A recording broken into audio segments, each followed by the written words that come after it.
안녕하세요 여러분, 성공합시다. 자, 오늘은 남은 자에 대해서 배울 건데요. 남은 자는 성경에 있어서 굉장히 중요한 개념이에요. 그래서 오늘 그 남은 자의 개념을 정확하게 알고 우리 삶에 적용하는, 그래서 하나님 뜻대로 사는 우리가 되면 좋겠어요.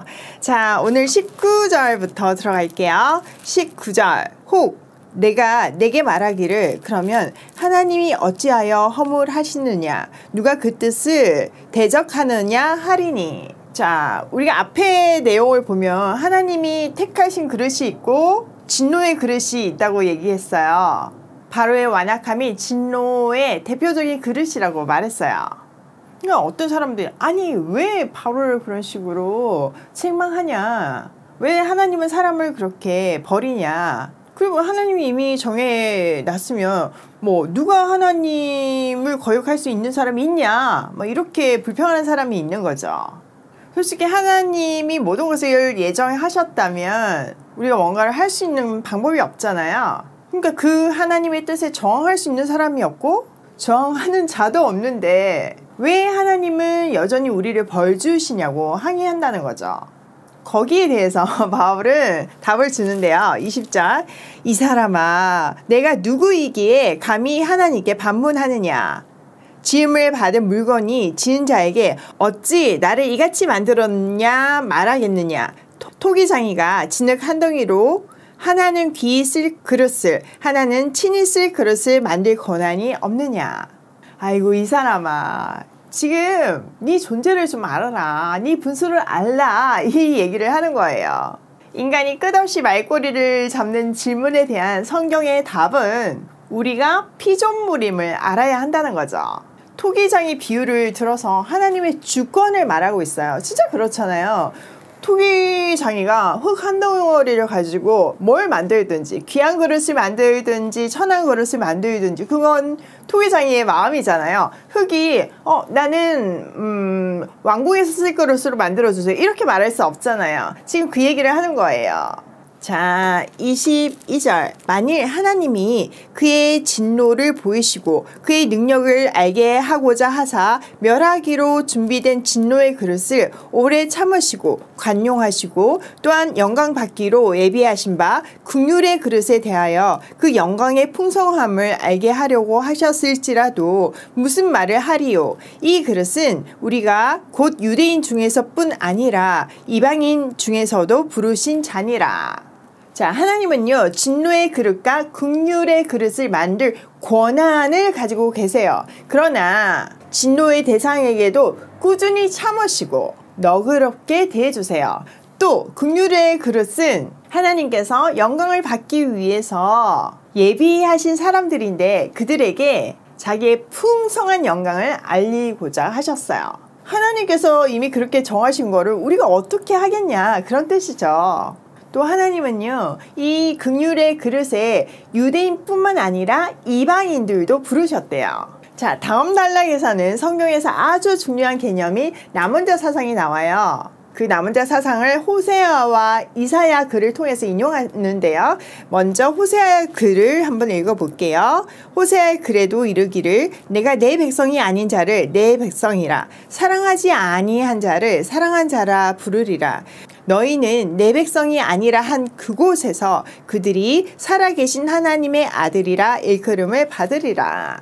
하나님은요, 자기 백성이 아닌 자, 이방인을 자기 백성이라 부르고 사랑받지 못한 자를 사랑받는 자로 부를 것이라는 말씀은 이방인 중에서도 하나님의 자녀로 부르시겠다는 뜻이에요. 이처럼 이방인의 구원은요, 이미 구약 성경에 예언되어 있었어요. 다음은 이사야의 글을 통해서 남은 자의 구원에 대해서 말하는데요. 한번 볼게요. 27절. 또 이사야가 이스라엘에 관하여 외치되, 이스라엘 자손들의 수가 비록 바다의 모래 같을지라도 남은 자만 구원을 받으리니 주께서 땅 위에서 그 말씀을 이루고 속히 시행하시리라 하셨느니라. 이스라엘 자손의 수가 바다의 모래같이 많을지라도요, 남은 자만이 구원을 받는데요. 이 남은 자는 하나님의 은혜로 끝까지 하나님을 신뢰하는 사람들이죠. 택한 소수의 사람만 구원을 받는다는 거예요. 이거는 뭐 이스라엘이라는 민족이 중요하다는 게 아니라는 거죠. 그리고 나서 다시 이사야 1장 19절 말씀을 인용하는데요. 자, 29절. 또한 이사야가 미리 말한 바 만일 만군의 주께서 우리에게 씨를 남겨두지 아니하셨더라면 우리가 소돔과 같이 되고 고모라와 같으리로다. 자, 하나님께서 남은 자를 남겨주셨기 때문에 우리는 소돔과 고모라처럼 되지 않았어요. 멸망받지 않았다는 말이죠. 결국 이 말을 통해서 하나님의 주권과 은혜를 강조하고 있어요. 또 이 씨 남은 자는요, 단수로 쓰일 때 아브라함, 이삭을 타고 이어지는 그 약속의 자손 그리스도를 말해요. 우리는 그 씨로 말미암아서 남은 자가 되었어요. 이제 우리도 그리스도가 이 땅에 씨앗이 된 것처럼 생명의 씨앗이 되어야 해요. 이제 우리 차례라는 거죠. 자, 30절. 그런즉 우리가 무슨 말을 하리요? 의를 따르지 아니한 이방인들이 의를 얻었으니 곧 믿음에서 난 의요.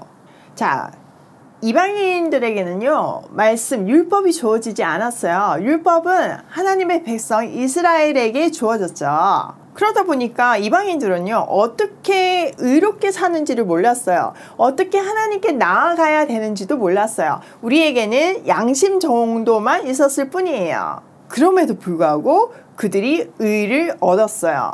이 의는 믿음으로 말미암은 의예요. 예수를 그리스도로 믿음으로 말미암아 얻어진 하나님의 의, 바로 우리가 받은 그 의죠. 자, 31절.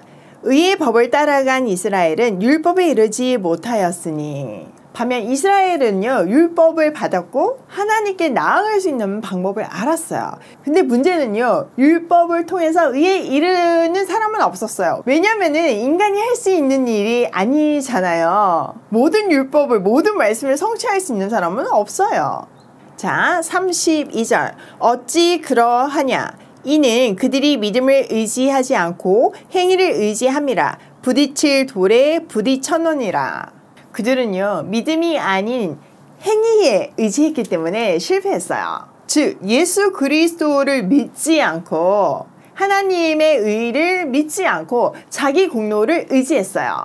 그 결과 걸림돌에 넘어진 거죠. 그 율법이라는 걸림돌요. 그 어떤 사람도 율법의 요구를 다 이룰 수 있는 사람은 없으니까요. 자, 33절. 기록된 바 보라 내가 걸림돌과 거치는 바위를 시온에 두노니 그를 믿는 자는 부끄러움을 당하지 아니하리라 함과 같으리라.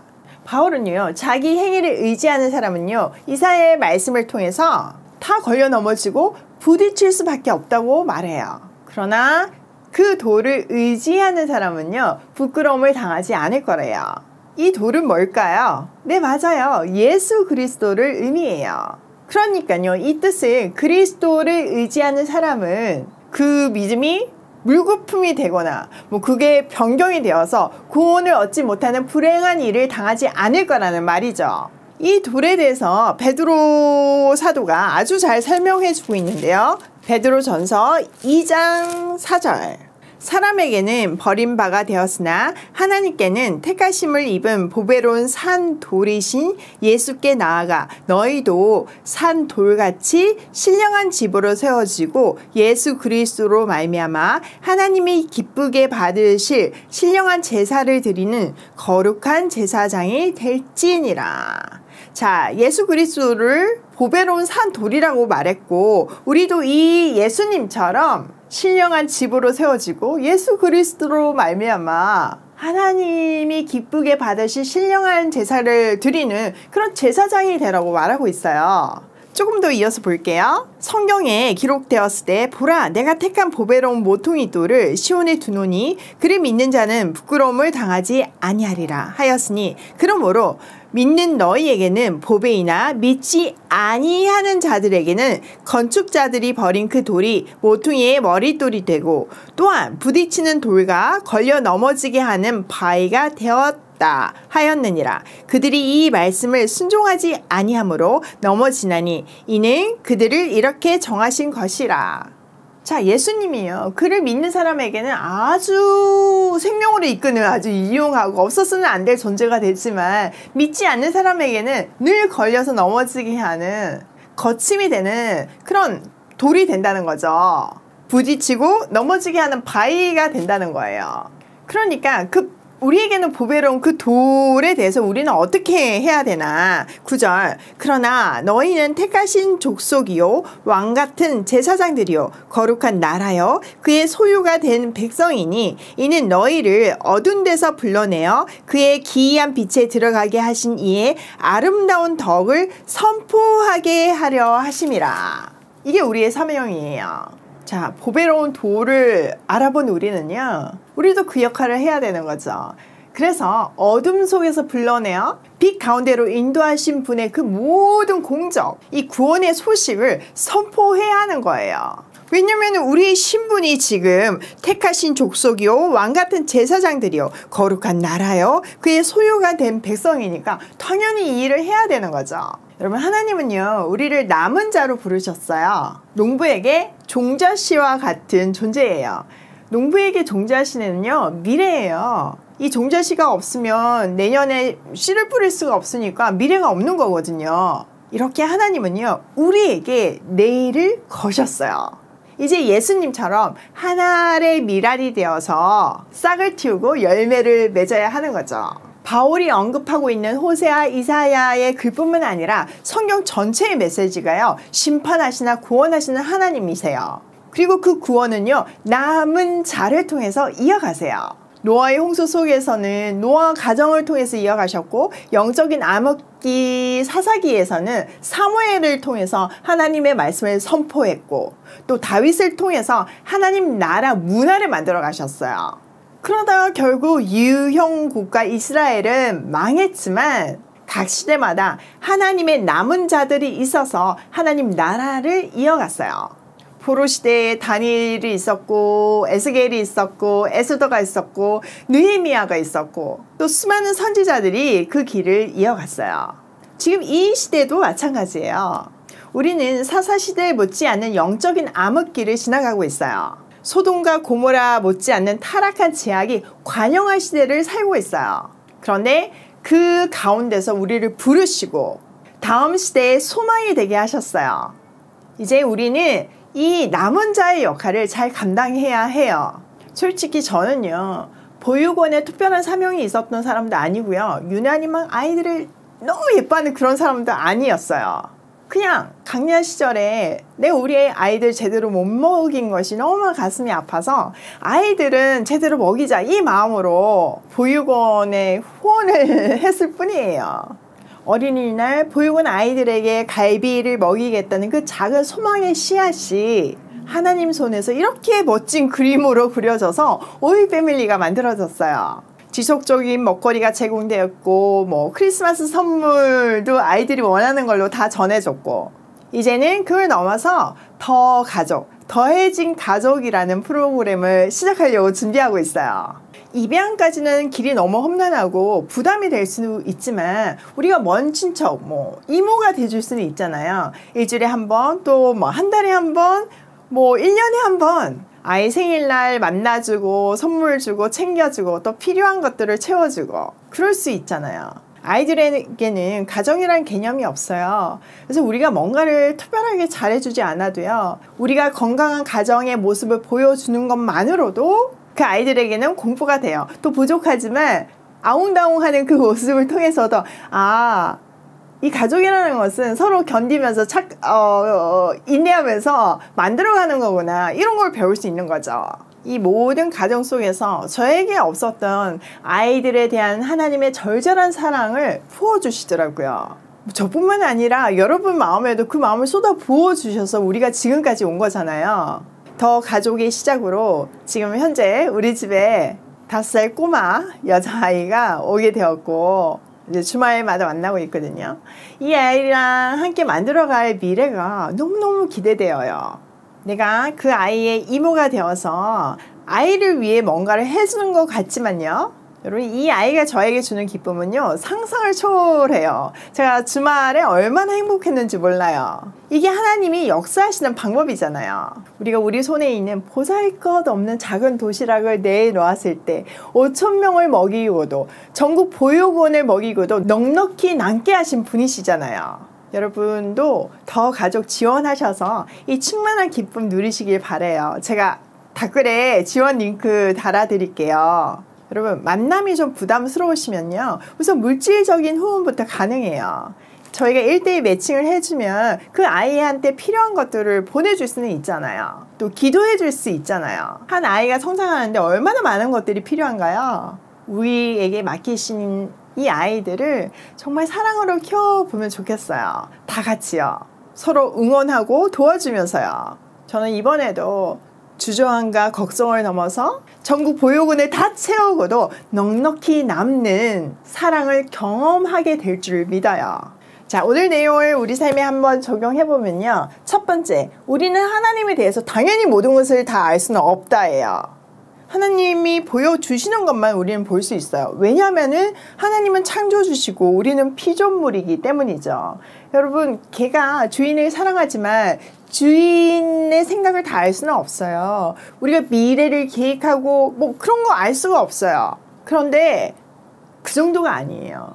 개하고 나는 피조물이잖아요, 결국. 그런데 하나님하고 사람은요, 창조주와 피조물이에요. 달라요. 차원이 다른 거예요. 단지 우리가 분명히 아는 것은 하나님은 선하시고 완전하시고 우리를 죽기까지 사랑하신다는 사실이에요. 이 하나님의 성품에 근거해서 우리는 말씀대로 살아야 하는 거죠. 두 번째, 남은 자의 사명을 감당하자예요. 하나님 나라의 역사를 보면 늘 남은 자를 통해서 하나님 나라를 이어가셨어요. 지금 우리 차례예요. 우리가 이 시대의 남은 자들이에요. 그 준비시키시느라고 매일 말씀 앞에 우리를 부르시잖아요. 이 남은 자의 역할은 하나님의 이름을 증거하고 하나님의 뜻을 이루어가는 거예요. 이 남은 자의 사명을 감당하는 우리가 됐으면 좋겠어요. 셋째, 우리는요, 하나님이 기대하시는 내일이에요. 하나님 나라의 미래를요, 우리에게 거셨어요. 와, 진짜 대단한 존재들이지 않나요? 나 한 사람이 무너지면요, 내일이 조금 망가지는 거예요. 각자 부르신 자리에서 하나님의 미래를 담당하는 우리가 됐으면 좋겠어요. 오늘도 남은 자로 불러주신 그 하나님의 은혜에 감격하며 미래를 책임지는 발걸음으로 고고싱해요.